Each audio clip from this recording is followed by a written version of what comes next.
but for voting as well, rather than creating changes which in effect empowered party whips, which is what happened in many other parliaments around the world. We managed to come up with, in particular, a voting system which maintained the freedom of every member to control their vote, and that was done in super quick speed. So I think those things, that emphasis on inclusivity, both of decision making on the procedures, but also allowing all members to participate equally, was really, really admirable and impressive.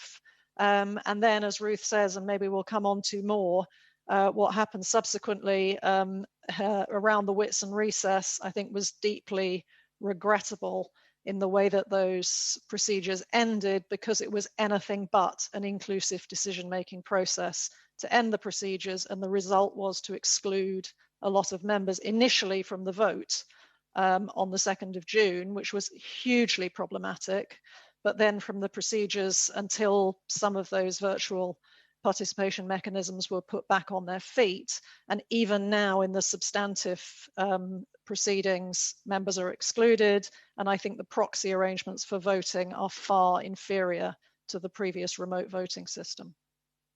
Right, do you have anything to add? I would say, just to say, I agree with everything that Ruth and Meg have said. I think that, in comparison to a lot of legislatures internationally, many of whom just closed their doors or set up a very small committee to sort of work as a proxy house. What the Commons has done initially was very impressive. I think everyone's been feeling their way, and knowledge has changed, and we mustn't forget where we are now, that we know a lot more than we did at the start, and so decisions were made along the way based on the knowledge as it was as we went along.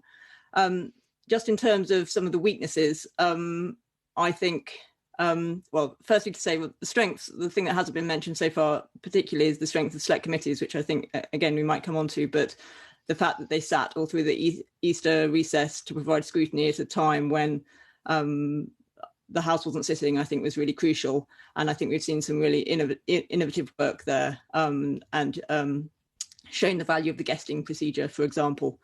In terms of weaknesses, I think there's a consultation point that my colleagues have made. There's also, and I was thinking about this, reading the evidence of the sessions that you have had already.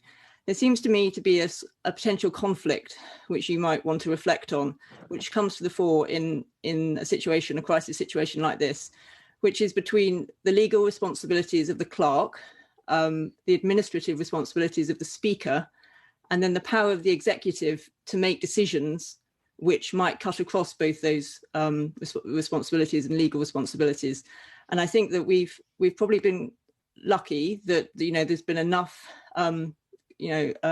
agreement behind the scenes on the way to proceed. But the speaker was put into a position of having to say to the government, no, we cannot use the lobbies at a time when the government's preference was to return to lobby voting. And I think coming down the track, we may have a situation where obviously the Commission has agreed to stick with the 2-metre social distancing. It was evident from the leader's evidence that he's not entirely delighted by that decision. There was potential for conflict between these different responsibilities and people with different powers, which is potentially something to reflect on in a crisis situation like this. And then just one final sort of very overarching point. I think that potentially what the whole of coronavirus has shown us is there's and I include myself in this, having been a former House of Commons clerk, there's potentially a bit of a limitation to the imaginations that we've all had about the things that could go wrong and that could prevent the House sitting. And, something which involves social distancing really wasn't in anyone's plan. I know there's been a lot of planning. I did planning when I was in the House about, moving the whole of the House of Commons somewhere else if the site became unusable. But I think going forward, we really need to think about all the different sorts of things that could go wrong, because, the next thing might be a massive denial of service attack, which meant that everything which is done electronically in the House can't be done. And then where would we be? So more contingency planning, I think, is something that is highlighted by the coronavirus situation. Thank you very much, and we will have some questions on resilience later, because clearly we need to make sure the lessons that are learned are ones that we do respond to and prepare for next time. And I would just put on the record my thanks to the staff of the House Service, because you've made the point about the work that went on over the Easter and Whitsun recesses. We have asked an awful lot of our staff, clerks, committee clerks and select committee clerks, and of course House staff, and I think we really do need to keep reminding people just how much work has gone into getting us to this point. If I could now bring in Angela Eagler, who I know will have to leave us after this question, but has a question she'd like to ask about scrutiny. Angela. Yes, thank you very much, Chair. And my apologies in advance to our esteemed witnesses for having to leave early. I really wanted to ask about your view of the scrutiny of government under the hybrid procedures. We have just all been patting ourselves on the back for having any capacity to scrutinise at all, and obviously that's been important. But given that the government has taken upon itself massive powers of virtually legislating anyway for the next couple of years under the coronavirus emergency legislation, that makes scrutiny even more important. Could you just say whether you think that is being done, that scrutiny is possible under these quite limited circumstances? I speak as someone who didn't get in on the call list to even go into the Chancellor's statement today, despite my long-standing interest and activity in Treasury. It can be very frustrating. But how do you think that scrutiny is holding up under these hybrid procedures? Perhaps Professor Russell, you'd come in first. Okay. Well, I think it's clearly very difficult. I mean, these are challenging times for the government as well as for Parliament. And the sort of, the speed with which policy has had to be made and the circumstances under which it's had to be made have been very, very difficult. But I think that to go back to that blog post which Ruth and I wrote and published over the Easter break, one of the things which is perhaps notable in terms of the way that the House has responded is that whilst for all of the good things that we've already referred to, essentially the way that the House responded was to try and keep going with the standard procedures as far as possible. And one of the things that we suggested in that blog post was that there should be, that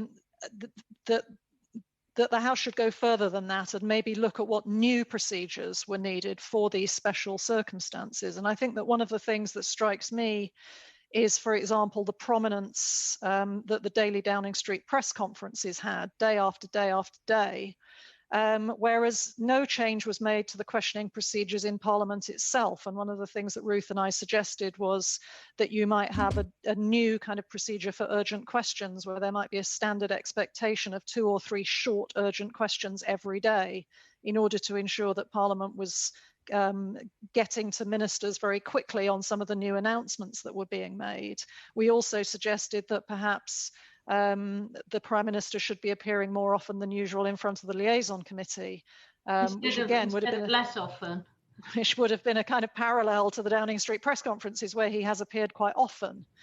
And so I think that Parliament could have done more. But again, I think that there is a fundamental here, which I think I'm likely through this session to keep coming back to over and over again, which is that one ultimately, great strengths in the beginning, but the way that things have turned out, I think that one of the great weaknesses that has been shown up about the UK Parliament and the House of Commons in particular is the extent to which the government has exclusive decision-making power over what the House does.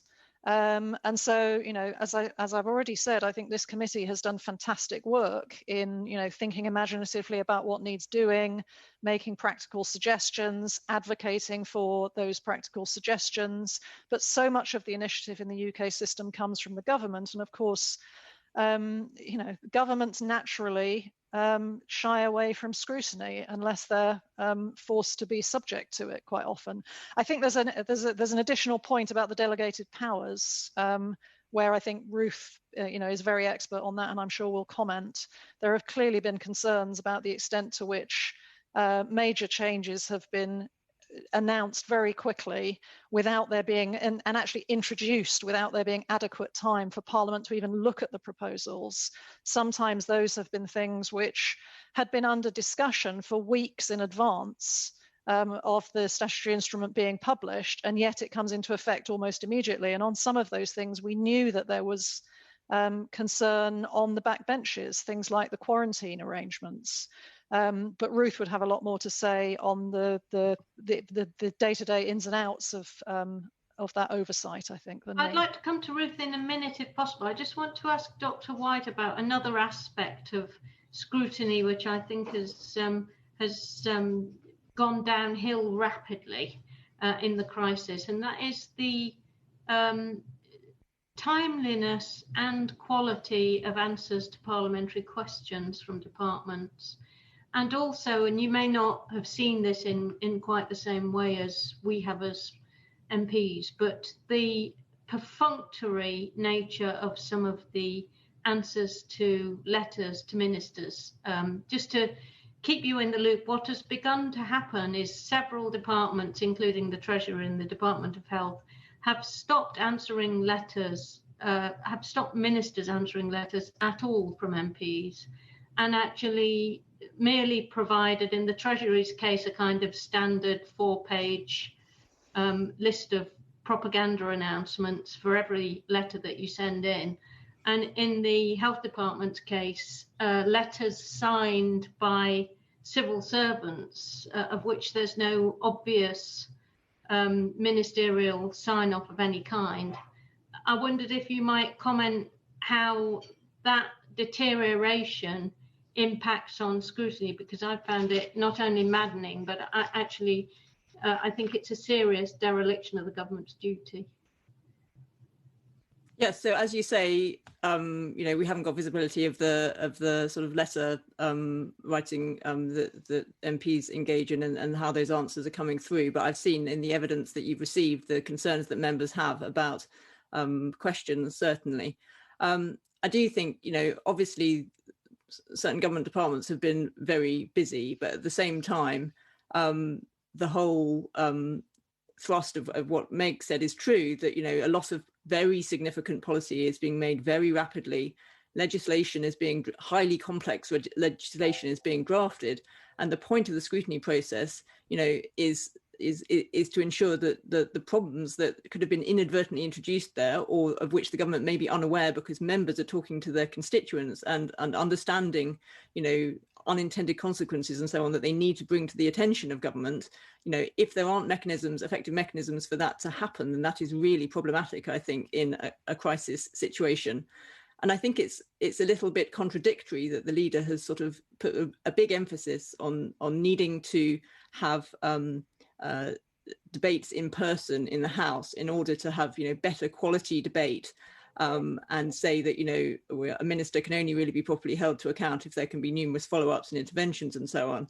And it just sort of leaves me thinking, well, what if the minister made a point of giving a full and frank statement in the first place, so they didn't have to be chased up for their answers? And I think the same applies to parliamentary questions. Actually, full and timely questions would mean that some of these deficiencies which have been identified in the way the chamber is operating might be less significant if members felt that they could get timely answers to parliamentary questions. It wouldn't be so problematic for them if they couldn't then get into question time in the chamber, for example, because of the social distancing.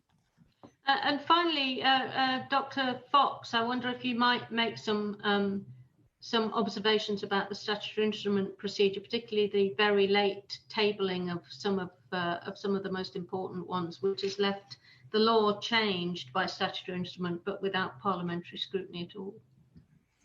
One of the problems, it's not a product, I think, of the pandemic or of the virtual parliament or anything like that. It's a product of the way in which delegated legislation has worked for years, is that if there are urgent procedures, urgent powers on the statute book that can be used by ministers, and those are not constrained, then ministers can use them in these kinds of circumstances. And what we've seen is that they've made fairly extensive use of the made affirmative procedure to bring a statutory instrument forward, the lockdown regulations, the provisions around wearing a face mask on public transport and so on, bringing those forward, so in some cases less than 15, 16 hours before they were due to come into force. And as Meg said, they had been clearly headlined in the media and in public debate for days and in some instances weeks beforehand. So the question is, were they urgent? And the problem is that the power exists and it doesn't have any constraint on it other than that the minister deems it to be urgent. That's the problem. And you go back, therefore, to the scrutiny and work that has to be done to constrain those powers in bills in the first place. I think, however, we shouldn't idealise too much the idea that if those statutory instruments had been laid in advance, there'd have been a huge amount of engagement with them, because we know that delegated legislation committees very often are not terribly well attended. There's not a great deal of participation. And part of that, of course, is the long-running problem that you can't amend them. And it's an accept or reject situation. So a lot of members understandably don't engage with them. If you look at the lockdown regulations, which are some of the most serious, changes to our liberties that we've seen, very few MPs actually took part in those debates. And I have to say, very few members of the opposition parties took part in those debates. They were predominantly government backbenchers. Now, I understand why, because those provisions had been in force for several weeks before they came to be debated, and that's the problem with the procedure. And in a sense, it has brought to life, in a way, even the Brexit regulations didn't bring to life some of the difficulties and problems with the way in which Parliament, the House of Commons, can scrutinise SIs. I think that, Chair, that's an extremely important point, especially given the increasing capacity or almost custom of the government to make its primary legislation almost just a series of hooks to hang secondary legislation on, and perhaps that's something the committee should think about later. I would also make one final comment. I know that opposition MPs have been discouraged from going to statutory instruments where there isn't opposition to voting against it, simply because of the social distancing issues and trying to do what is only necessary. And I suspect that if we'd had some kind of hybridity that was possible for statutory instruments, that might have been different. But Chair, thank you very much. Thank you. Kevin Jones wants to come in. Well, the statutory instrument this morning did speak for at least 10 minutes, so but I do accept the point that Angela makes. But I think the other thing which talk about scrutiny of the executive is the way the Chamber's working. We're increasingly getting down to time limits of between 3 and 4 minutes to try and get as many people in as possible, which is leading to ministers people basically come in reading into the record rather than making a speech, and then ministers not responding to any of the points in the wind-up just because of the volume of individuals, but also a habit which has been creeping in the last few years of both opposition and frontbench spokespeople coming forward and reading set speeches rather than answering the debate. But that has limited, I think, because there are a lot of issues that I think have been raised, certainly with me and I think a lot of other members, in terms of particular way in which regulations have been implemented locally. I fully understand special circumstances, but the only position we've got is to write to the minister. And as has already been said, all we're getting back is, frankly, non-answers. So I think it's a quite important thing, Chair, that really our ability as parliamentarians across the House to scrutinise the executive is actually being very limited. And I think, to be honest, the time limit on these debates, I've never been in favour of time limits personally, but something needs to happen, because all we're getting now is people coming, reading what they have to into the record, and that's it. And that's not scrutiny. And I think we can all agree that one of the deficiencies with the fully hybrid parliament was that it was just a succession of speeches that were read out with no interventions, and at least with interventions and spontaneity you do get debate. But I absolutely agree with Kevin about the point about wind-ups. There simply isn't time at the end for a minister or an opposition spokesman to properly wind up, and a debate does need to reflect, the wind-up needs to reflect what the debate had in it, not just a series of pre-prepared points that need to be made. I'm going to, of course. It's been a tendency, I think, over the last few years, though, for ministers. I mean, it irritates me dearly if I'm there, is that you get ministers who come with a pre-prepared written speech, and I've got to say, certain opposition frontbenchers do the same.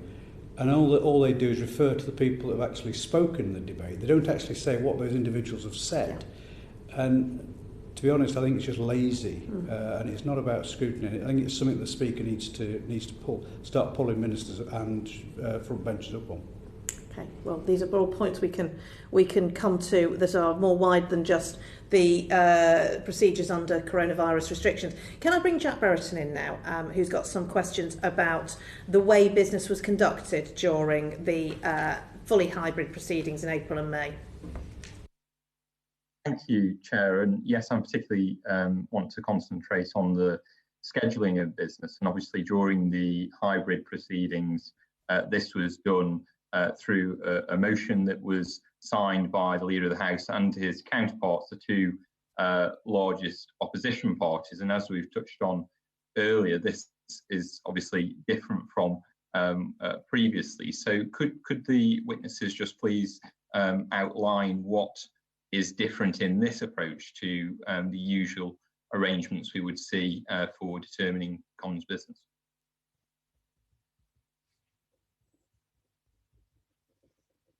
Want to start with that? Ruth, do you want to? Sorry, I missed that.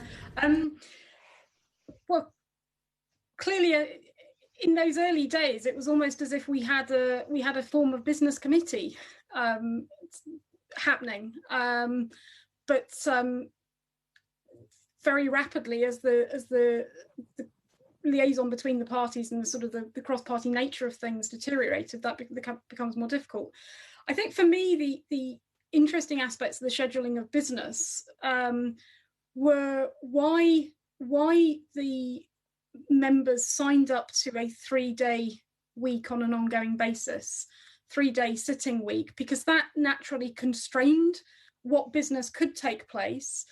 And it had the effect in terms of things like question time, having to restructure the timetable, having to reduce the amount of time available for oral questions at certain points, and obviously limited the range of business and therefore the range of options and opportunities for changes and adjustments to be made to business that were available. And there is, I think, a real question about why they stuck with 3 sitting days when the House of Lords has been able to sit for 4. The House of Lords, I understand, is planning to sit 5 days a week, at least 1 week before recess. I mean, the suggestion that we were given of why we were going for 3 days was because obviously the technology had only just been introduced and the capabilities of that, it was feared, would not be able to cope beyond 3 days. So that, and obviously Thursdays until recently have been often used more for backbench business and opposition days, which were not happening so much during that period. So is it more that that we could have done that, or do you think it is just that there was a reluctance to have 4 days a week? I think there was probably a reluctance to have 4 days a week, but why the question of why it was not possible to have more capacity after the first couple of weeks when the system had settled down is very unclear. And consequently, you could have had some adjournment debates, which would have enabled members to focus on very focused on their constituency matters, or you could have even been raising questions about the lack of responses to ministerial correspondence. Some of the e-petition debates could perhaps have taken place. I know that there'll be limitations to the nature of those debates that we're all aware of, but it would have provided some capacity. It would also have enabled questions to happen for an additional day that week to reflect on, you know, what might be coming up over the weekend. So I do think that was problematic, and I think given that the House of Lords has been able to sit for 4 days, my understanding is the House of Commons, whether that's at the ministerial level or at the official level, they never asked to do more than 3 days, whereas the House of Lords did, and consequently they got more than 3 days. So, do either Meg or Hannah have any points for my original question about how it differs from the usual arrangements that would be in place? I just wanted to build on something Ruth was saying, so it wasn't an answer to that original question. Of course, do carry on. And then I'm going to bring Chris Elmore in, but Hannah, do. I just wanted to say that I think that what Ruth is talking about is symptomatic of a sort of a wider approach which the government has taken in these circumstances, which is to see the technological capability which was sort of brought in immediately after Easter as a sort of static offer, and that there were other options that could have been explored, that were being explored, both around holding virtual public bill committees. Also, as Ruth said, as people became more confident in the capacity of the technology, it was possible to sit for longer, to sit with fewer breaks, although those may be separately desirable from a social distancing point of view. And I think that, you know, if you look internationally, for example, at the Brazilian Parliament, they have a system where it's possible for members to do something a bit like on Microsoft Teams and Zoom, where you sort of raise your hand if you want to intervene in a debate. Members can register to do that. So the big objection, which has been held up to the hybrid system, saying that you can't have spontaneity of debate and you can't have interventions. Actually, in the Brazilian Parliament, they do have the ability to do that technologically. And yes, it's complicated and it's not necessarily easy for the chair to manage, but it can be done. And I just think that if some of these things had been allowed a little more time to develop, it's some of the problems which were perceived with the old system could have been resolved to some extent. And I think in the longer term, you might want to think about whether, because of the potential for a second wave or for a sort of a localized lockdown in Westminster or something, is there work that you would like the House of Commons authorities to continue with? I mean, it may just be a case of observing what's going on in the House of Lords, but are there areas of exploration which would be sensible to look at? Because we cannot guarantee that we might not go back into a situation where the physical proceedings become difficult again. Are there things that would be sensible to explore in the meantime of those sort of nature? I think Meg, you wanted to come in on that as well, did you? Yeah, I totally agree with everything that Hannah has just said there, and I was very interested by the evidence that you heard from the clerk as to how more time could have been put into looking at creating spontaneity in hybrid debates had it run for longer. But I wanted to come in on the original question about how those arrangements differed from the typical arrangements. Of course, the typical arrangements are that the House is very often given things on a largely take it or leave it basis by the government in terms of what its business is going to be. And Ruth said that the inclusion of particularly the opposition leader in discussions was sort of a bit like the creation of a business committee, which is something that could be seen as a step towards a more inclusive way of making decisions. But I would say, a bit of my pedigree is that I was the specialist advisor to the Right Committee, the Select Committee on the Reform of the House of Commons, which reported 11 years ago. And one of the central question which that committee looked at was the extent to which, aside from the Select Committees where it did important work, but in terms of the agenda, its real central puzzle was how the House of Commons could be given more control over what it discussed and when. And the way the Right Committee saw it, and I completely agree with this analysis, one step along the road to that is the creation of some kind of cross-party it called a House Business Committee, the sort of thing which we were seeing sort of in embryonic form emerging at the early stages of the crisis. And essentially at the very early stages, it had to be done by consensus because you couldn't get members into the chamber for a vote at the very beginning. But it's a bit further on that, because it obviously worked very well when there was consensus and when there was parties agreeing amongst each other about the business that needed to be considered. But what seemed to be the case was that when we came across more controversial things, such as the immigration bill and others, those sorts of pieces of legislation, it was not possible to maintain that consensus because the government wouldn't have been able to schedule those controversial pieces of legislation if it hadn't regained control. So in terms of progressing its own legislation and making sure that not just non-controversial legislation is in place, how would that sort of system work with those pieces of legislation where there isn't consensus? Well, I think that would fit with what I was going to say, which is that one step is to have some kind of cross-party forum where these things are discussed, but the Right Committee never thought that was enough and never thought that some kind of usual channels agreement between leaders of parties was the right way of making decisions. It felt that the House itself should be the place where those decisions were made. So the suggestion that came from the Right Committee was that a House Business Committee would draw up a weekly programme like the business statement that we have normally had on a Thursday afternoon from the leader, and that actually that would be put to a vote in the chamber. And I think that principle, had that been applied during the crisis, there were times when it couldn't be, as I've said, at the very early stages.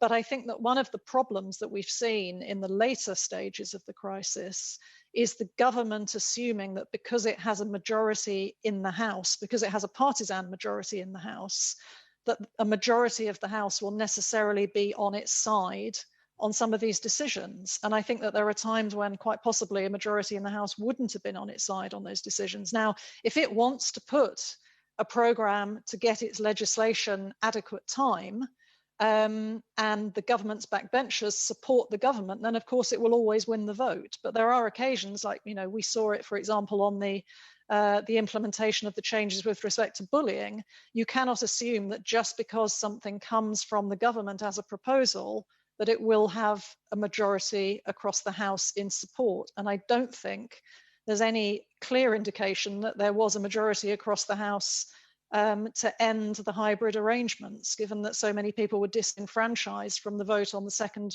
of June.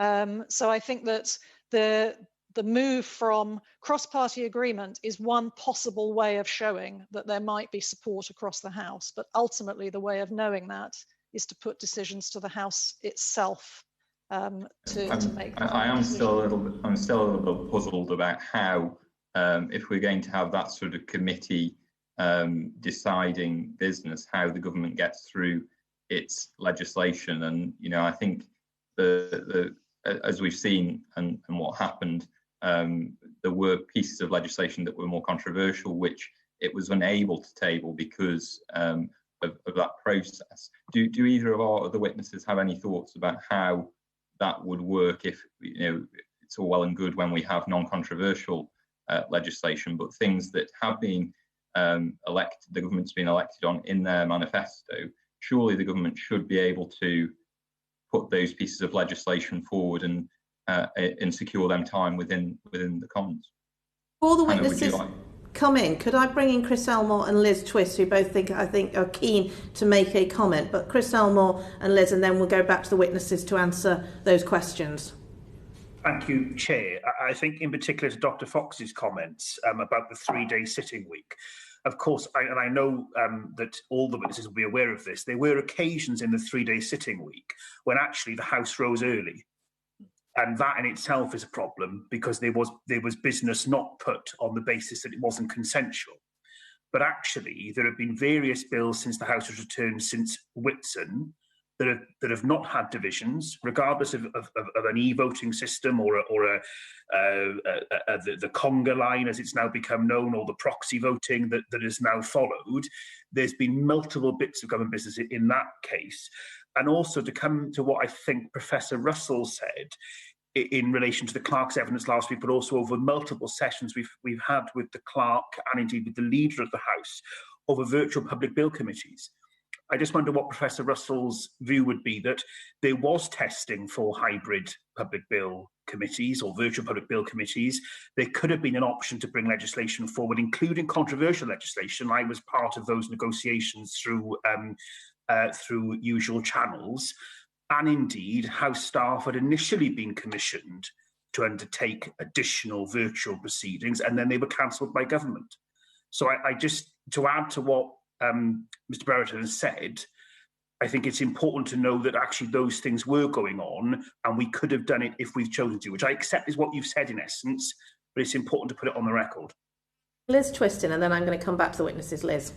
Yes, thank you. I was just looking at the evidence from the Hansard Society, and particularly noticing the bit that I don't think we touched upon about e-petitions and backbench business and how that fits in. And I just wondered what you thought the impact of the lack of those debates might have had on the kind of vibrancy of Parliament and reflection of public opinion. Perhaps if we can start with Professor Russell, and I think the key point here is the committee is keen to make sure that there's nothing in the future that can hinder and hamper government doing what it needs to do and Parliament scrutinising it. So I think thoughts about what were the things stopping government, in your view, from bringing business forward before Whitsun, because that was clearly a point that's been made to us by government as to why things had to change after Whitsun was difficulty in bringing legislation forward, and then all those other points, including, as Liz Twister said, about the backbench business,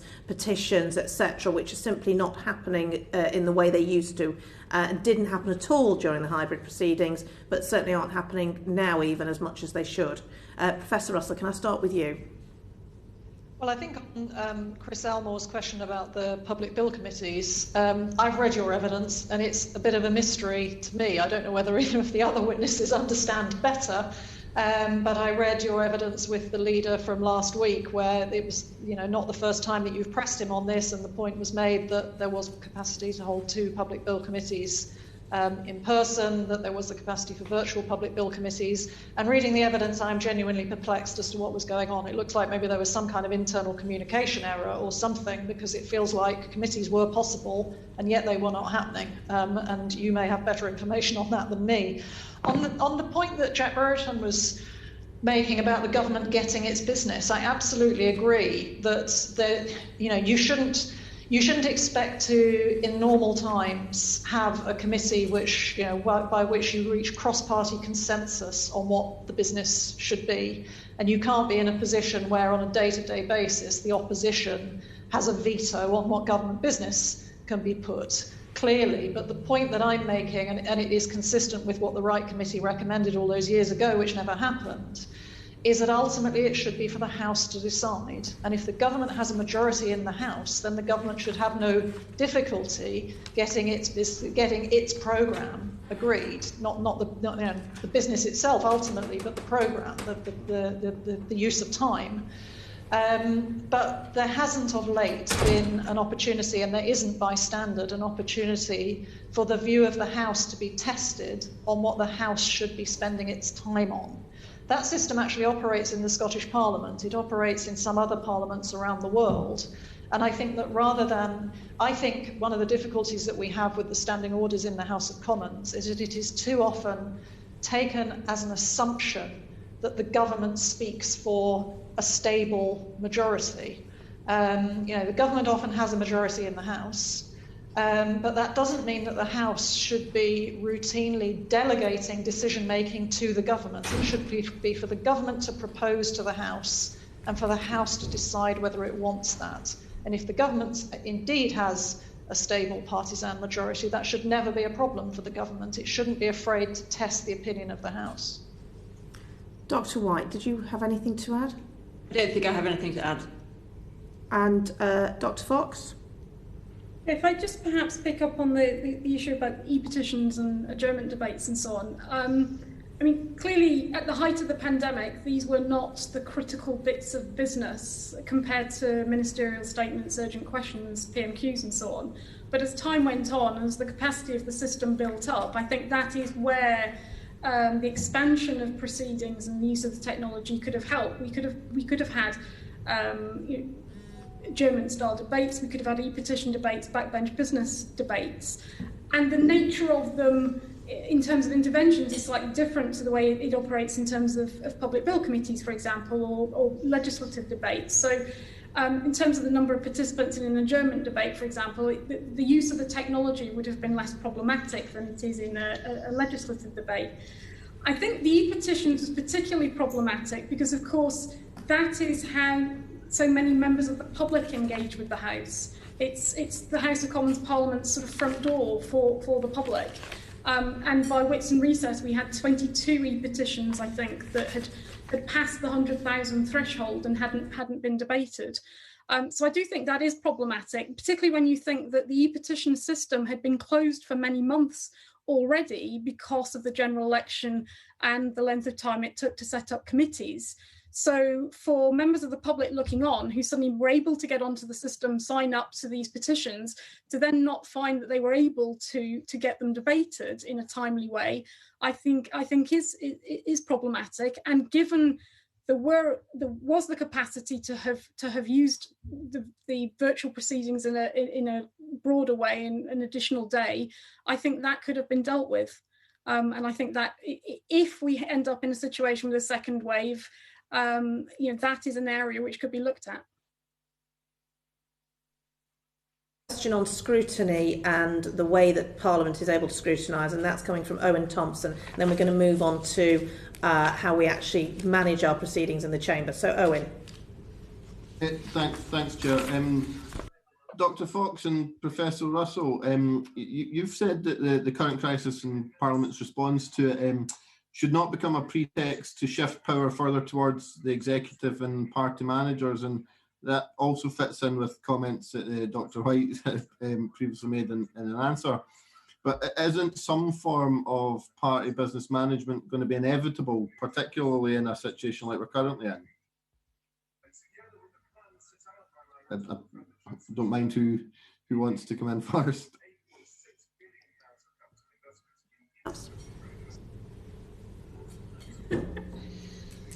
Professor Russell, why don't you come in?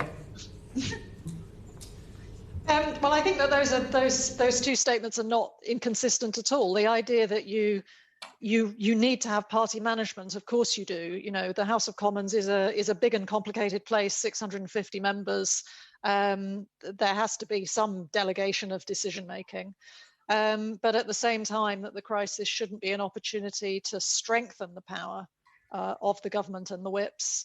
That there's an acknowledgement there that power exists, but that it shouldn't necessarily go further than it already does. And I fear that what we've seen is some strengthening in that direction. I mean, one of the obvious examples of that, and I'm not sure, you other people there on the ground watching it day to day, how it's working, but it certainly looked to me like the way that the shift to proxy votes happened, with the great majority of those proxy votes being given to whips, was exactly the kind of thing that I didn't want to see happen. And as I said at the start, I was very pleased and proud that the House authorities managed to put an arrangement in place whereby each member could retain their own individual vote. And we now have a situation where party whips on all sides are holding in their back pocket a very large number of votes, which is the kind of thing that I had seen with, some puzzlement and horror in studying other parliaments. And I felt very glad that we'd never had anything like that here. And I think that the way that the government has made some of these latter decisions has looked very centralizing. I mean, I must say, you've had evidence from the government now. I saw that you had written evidence that was received yesterday, which was copied to us as witnesses. And I was so struck by one of the lines in there at the end of the first section, and I quote, it says, "In order to see Parliament fulfil its full constitutional role, the decision was taken by the government that Parliament needed to get back to physical proceedings." Now, I just don't feel that's an appropriate attitude. Why? How can a decision be taken by government? The decision should be taken by Parliament. And too often we fall into this kind of elision between assuming, as I've said, that a government with a majority can speak for Parliament. Parliament exists independent of government. The government only is the government because it has the support of Parliament, and it should be for Parliament to take these decisions, not government. I'm conscious of time, and I know there's quite a few areas we need to cover. So if we can move on, and if perhaps for the witnesses, if you have something to, I'll bring one of you in, and perhaps if you have something to add in addition to that, if you could raise your hand, I'll make sure I bring you in at that point. But if we can move to the way that proceedings are actually happening in the chamber at the moment, and if I can bring in one of the holders of many proxy votes as a whip, Chris Elmore. I was going to make the public confession, Chair, just for the avoidance of doubt. Although actually, temporarily, I don't actually hold them. And I think on that point, before I come to the chamber management, is that actually I think I can speak for all the collective opposition and probably some government members as well, that this actually wasn't our preferred model. Lots of us thought the e-voting system was working perfectly well, and with the multiple tests that took place showed how well it could work. And actually the proxy system allows those colleagues who do have to stay at home for medical reasons or following advice of devolved governments or childcare issues, at least gives them some flexibility to vote. But I do agree with what the last comments about the overall purpose of it isn't particularly a positive thing, although I'm sure my chief whip wouldn't agree. On the chamber management, and I think all the witnesses have made comments on this, so please don't feel the need to add to anything that you've said, but please do if there are specifics where you'd like to expand on. The House has continued to meet in a socially distanced throughout the pandemic, as we've discussed. The Commission has agreed now to keep to the 2 metres until September, which I think Dr. White mentioned in her opening remarks. But and I have a feeling I know what all your answers will be. How important do you think it is that the Chamber meets physically, and what that does in terms of the participation of members and the theatre of Parliament, if you will, and also around spontaneous intervention? There is an element of very genuine feeling across the House that actually being able to intervene, think on your feet, is actually quite important to parliamentary debate. So I just wonder what your views would be on that. And I think Dr. White mentioned the Brazilian parliament, so it's good that we can learn something positive from Brazil, maybe their parliament rather than their president, in responding to the pandemic. But I'd be interested to know of any other examples across world parliaments where that spontaneity has been able to develop. Dr. Fox, Dr. White, do you want to come in? It looked like you were nodding. Like I was drawing breath. Yes, so I think the point is well rehearsed in the evidence you've already taken, that spontaneity is a great benefit in making sure that debate is effective. It is already the case if you look at many other parliaments where interventions aren't possible, or indeed international assemblies. Members turn up, they read a speech. It may be the same as the speech that 3 or 4 other people before them have just made, but they weren't there to hear it, and they're not engaging in an actual debate. And I think that the to and fro and the interventions and so on are very important. For me, though, I think if it comes down to as it did a decision between allowing for better quality debate and allowing for all members to participate in debate, I personally would have elected for allowing all members to participate over improving the quality of the debate that happens. It troubled me at the time that the House took a decision to say that a large number, and at the time, they weren't even going to be allowed to participate in a hybrid proceeding or to vote, and were just being told that they would be able to pair. It troubled me that the House made that decision to say we're okay with the fact that in order to allow for a better quality of debate, a large number of elected members of Parliament will not be able to participate.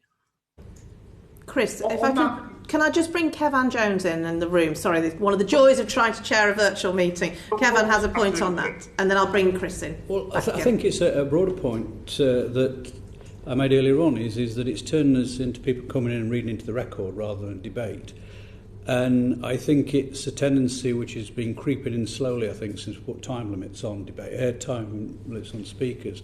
Now, I might sound like an old fossil like Christopher here, but the fact of the matter is that the old system worked very well, in which you often didn't get called in a debate. I can remember waiting to make my maiden speech, I waited 6 hours and didn't get called. But then the system worked because the next debate you're always called high up the debate. And I think the danger, with a lot of new members is there's an expectation that if you put in for a debate, you'll get called. And that never was the case. And I think the problem, with possibly this coming in so soon after the general election, expectations might be raised amongst new members that, one, they expect to get in, and secondly, that the 3-minute contribution is the way forward. If that gets into the psyche of the place, I think it will kill debate going forward. I think in terms of the other thing which has crept in very clearly over the last few years is people reading speeches, which, again, I'm sure when Chris was first elected, you were actually pulled up for sitting reading speeches. But that is just a matter now of accepted behaviour. And I think it does break up the debate, because if we are a debating chamber, that's about listening to the debate and obviously making your points, but responding to it.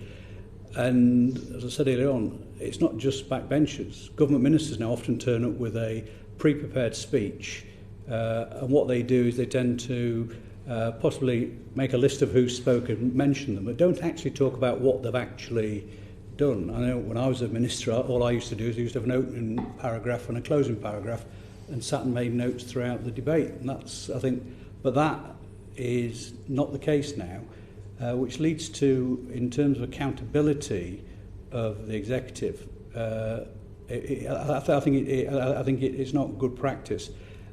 Especially if you add to that, you've got front bench opposition spokesmen who do exactly the same, in turn up and read a speech into the record that might mention that X and Y spoke in the debate, but don't actually refer to what they actually said. And I don't know how we get back to what we are as a debating chamber and not just a forum for people to read set texts into a speech, into the debate. Thanks, Kevin. Chris, did you want to? Yeah, just on the sort of second part of the question, and actually to agree with Kevin in relation to call lists.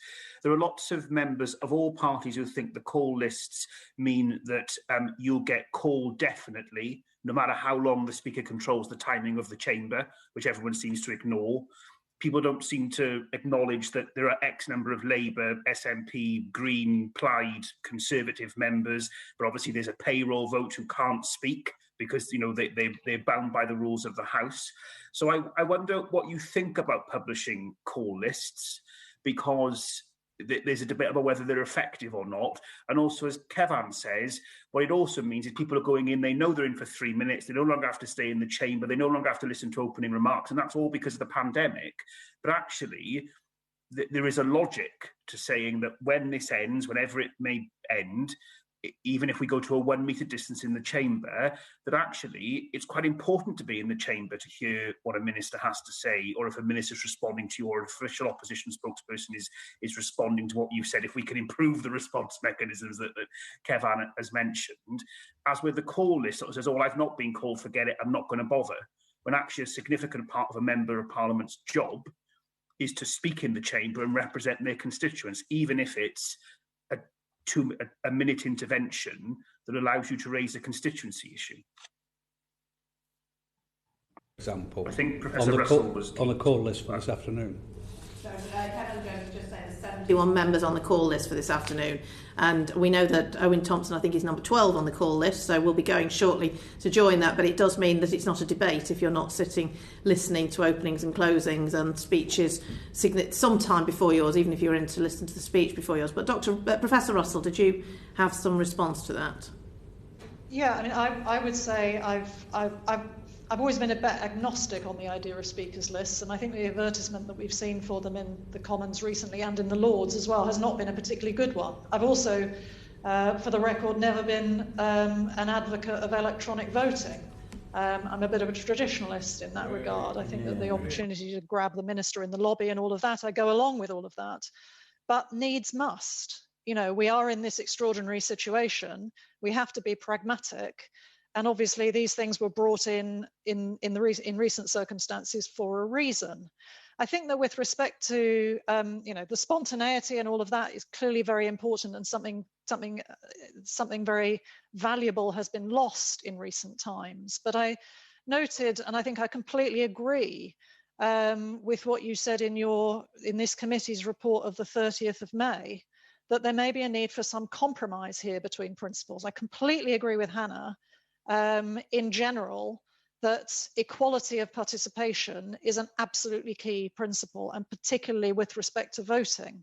But you did suggest in that report that the parity of treatment principle might be loosened a bit, and I think that that could be the case in terms of management of the chamber currently. What you can't do is push that so far, as you know, I've been saying this rather like a stuck record, so far as it went on the 2nd of June, whereby you take the vote away from certain people. I mean, I note that the government's evidence to you, all of its forms of evidence to you, are leaning very heavily on the fact that the House agreed to end these proceedings on the 2nd of June. Technically, that might be true. But I would say that actually that vote was invalid and illegitimate because so many people were excluded. So, you know, there's a limit to how far you can push these principles. If I can bring Liz Twist in now, who wants to ask a question specifically about proxy voting, and then we'll go on to business outside the chamber. Liz. Yes, thank you. And we've already touched on this. I think all of you have touched on this already in your evidence. So it's really, whether you could give us your assessment of how satisfactory the socially distanced voting system is that's in place at the present, and going on to that from that, looking at the proxy voting system for those unable to attend the House, and how satisfactory do you think that is? I think I've got an idea on that one, but if you'd like to comment. Who wants to go with this one? Does Dr. Fox want to take this one? I'll have so I think we're clear in our evidence that the electronic voting, remote voting system should have been retained, and proxy voting is an unacceptable alternative to that, in my view, for the kind of reasons that Meg has outlined. I also think there is a slightly odd situation here where the leader of the House sort of talked and clothed the voting process in almost sort of quasi-religious terms as this great experience that had to be protected, and you couldn't be doing anything other than walking through the lobbies or on the parliamentary estate. But then the solution that they came up with in their U-turn was a proxy vote system, which hands all the votes of the MPs to the whips in advance of the vote and advance largely of the debate. So it just seems to me a really quite ridiculous debate, and particularly given the amount of effort and time that had been put in to deliver a system against expectations that worked so well, and then to pay even more money and spend more resource to come up with an alternative that in the card reader system that was frankly less useful. And my understanding is one of the problems with the proxy voting system is the complexity of running it and tallying all the results alongside the card reader data. So as a consequence, it takes longer to work out. It takes longer to publish the results. I think we saw a mistake in one of the votes last week. So all in all, I think it's an utterly inadequate solution. Anna. Dr. White. No. Can I just add that I think that it's also confusing to me that the leader put a lot of emphasis on the need for the House of Commons to return in order to set an example to the country that things were getting back to normal. But I understand that the card reader system of voting is more efficient and faster and than the original Conga votes, which I think is good news. But it's clear from watching the votes and clear that the public are watching the votes and seeing that social distancing is difficult. And I think that it is a poor example for the House of Commons to be setting to the nation that there was an electronic system which was entirely safe from a health point of view, which has been set aside in favour of a system where it is difficult to socially distance. And I think that poses a health risk to members, and it poses a reputational risk to the House of Commons. Chris Elmore, I think, has some information about what happened with the vote last week that might be useful to members of the committee as well.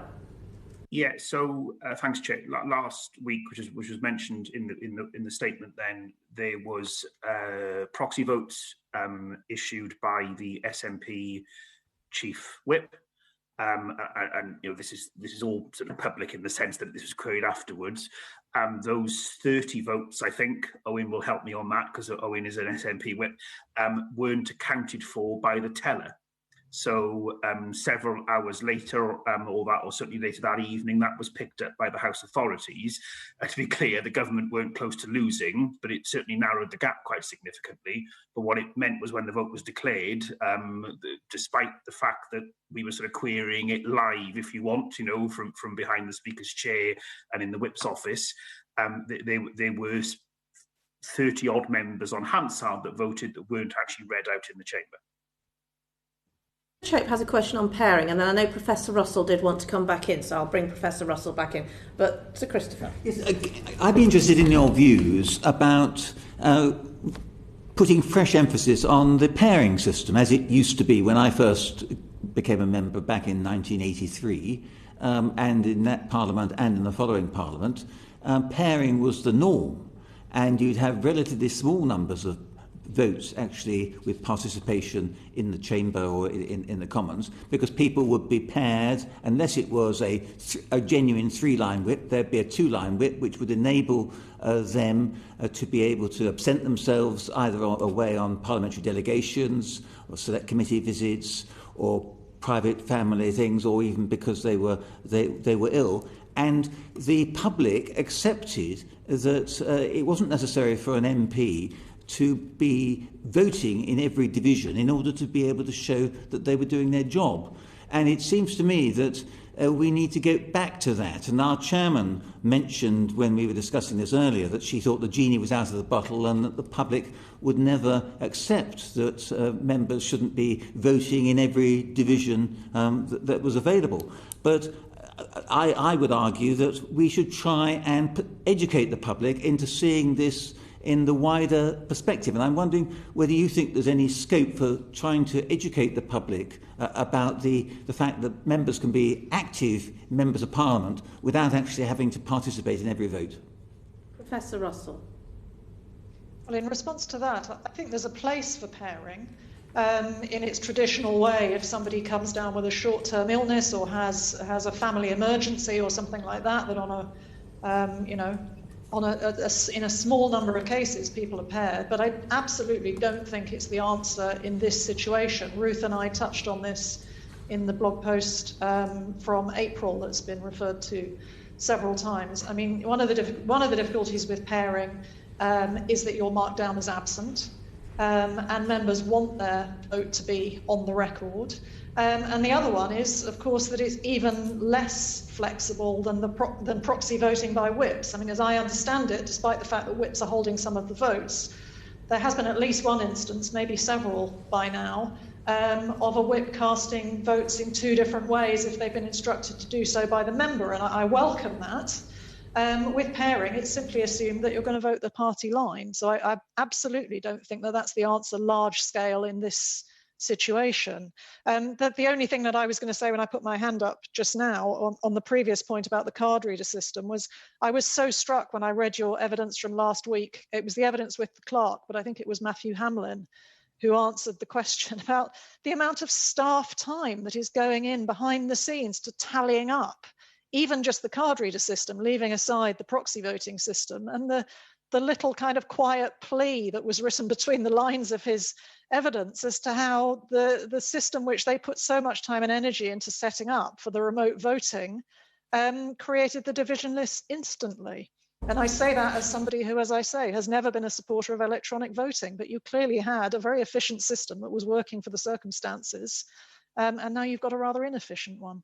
Can I come quickly back on your answer to the point about pairing? Why should it be a problem for members to be marked as absent? It's only a problem because we've allowed the public to regard it as important in all circumstances, when I'm suggesting that it's not important in all circumstances. What is important is that the members of Parliament participate in their activities in a conscientious way. For example, the Prime Minister has not been exercising proxies, and he's not been physically voting a lot, but people will understand that he shouldn't be criticised for not being present and actually voting. And similarly, that applies to a whole host of other members, or can do.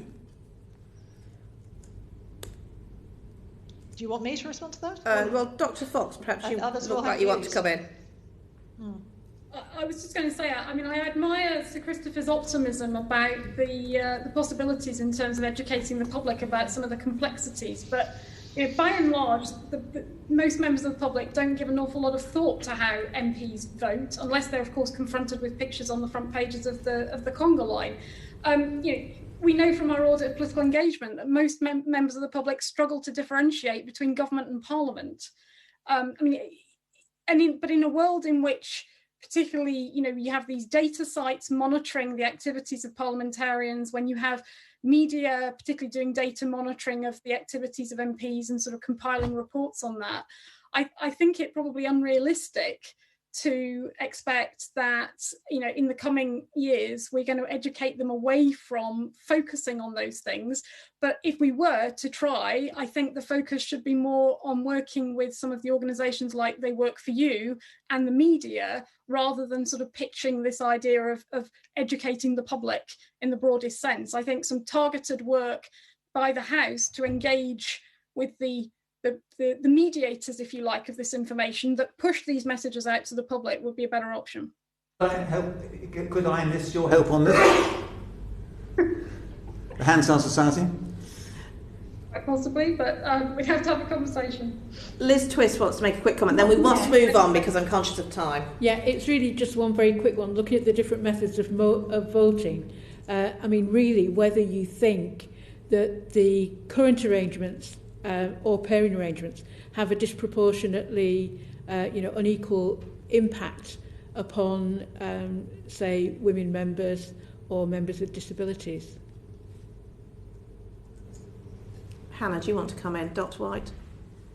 Yes, just to say that, yes, I think one of the benefits of proxy voting is, to enable people to participate and have their vote registered in votes where they wouldn't otherwise be able to, for whatever reason, whether that's because of caring responsibilities, disability, or something else of that nature. Okay. Can we move on now to just considering business outside the House? And Anthony Magnell has a question about select committees. Thank you, Chair, and thank you, our witnesses and experts. It's fantastic to hear your views and thoughts on this. As we are doing now, virtually, I think it's proven to be quite a useful system to be able to have select committees meet by virtual process. So is this something you feel should carry on? And also, what happens outside of recess? I mean, certainly during the pandemic, we're going to have a period where the government is responding to and producing a significant amount of advice. So do you think there is a sort of remit that the select committees should be meeting outside of parliamentary sitting times as well? Whoever would like to go with that. Dr. White, do you want to come in on that? Shall I come in there? Yes, I think I would say I definitely do think that the ability for committees to sit virtually if they wish to do so, or in a hybrid way, so that certain members who have responsibilities, they're on a delegation or whatever, want to participate in a meeting, should be able to continue to do so after this. I think that should be preserved.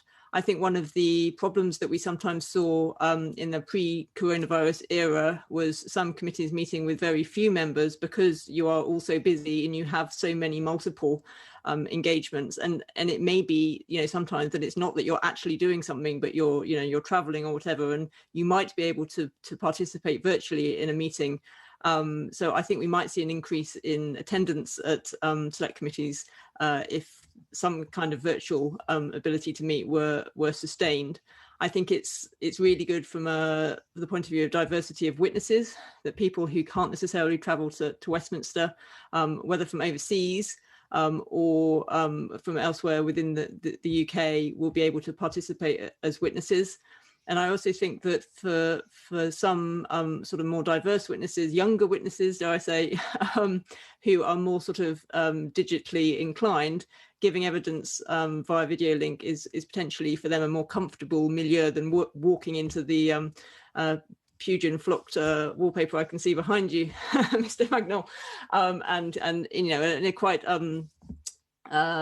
you know, in more austere circumstances, they might feel more comfortable giving evidence to you, so you might get different quality evidence.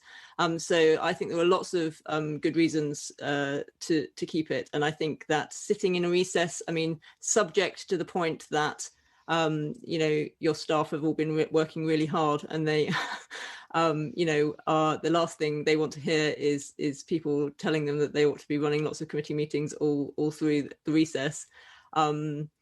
Actually, I think that I did some research a few years back, and then it was relatively uncommon for committees to meet in the recess. And I was talking to them about the Home Affairs Committee, and a number of people spontaneously said to me that when the Home Affairs Committee had held a meeting during the summer recess, when there had been riots in England and had held the police to account, it had been really important to them in terms of a sense that somebody was holding you know, the powers that be to account, that there was a democratic remit that members were fulfilling, which continued to be done during the recess, and that members thought it was important to be able to do that. So subject to the workload issue for you and for staff, I think the possibility of meeting in the recess is really important. He wants to come back. Chair, can I come back in if that's all right? And yes, it's a good thing I'm not trying to pretend that this is my sitting room wallpaper or something along those lines. However, I think one of the things I find quite interesting is the fact that many of the select committees, of course, including this one, have a huge degree of clout. You know, appearing before one is a very significant request, and far be it from me to stand in front of the winds of change. But that said, to ensure that we are properly holding people to account, I don't feel that a sort of invitation to a Zoom account, and this is not to detract from the fantastic evidence that you are all giving us, is perhaps as effective in terms of getting the answers that we may necessarily need. And I wonder if you know, and on the basis of everything you've just said, do you not think that if you were to go down that route, you would have to be extremely specific about the viability of a witness coming to give evidence virtually, and for us there would have to be a sort of extenuating circumstances to allow us not to meet physically. Obviously, a pandemic is one of them, but that's the measure that we would have to go to before we just necessarily accept that there is an ease to be able to go on virtually, rather than the requirement and the clout that comes with these committees. I think that is a good point, and I think it would need to be up to committees, and committees would need to be able to request for people to appear in person. But I also think if you think back to some of the examples of people who have created trouble, shall we say, in the past about appearing before committees, and have often found that it's very difficult to find the time in their diary to do so, or they've not been in the right physical location to be able to come and give evidence in person, and they've resisted that. Having the option as a committee to be able to say, well, in that case, on this occasion, we would be willing to take evidence by video link, might be actually an additional tool in your toolbox. Professor Russell, did you want to come in? Well, I was only going to say, I mean, I think that Hannah's made some terrifically good points. I don't disagree with anything that she said, but I also have sympathy with what Anthony Magnol's saying.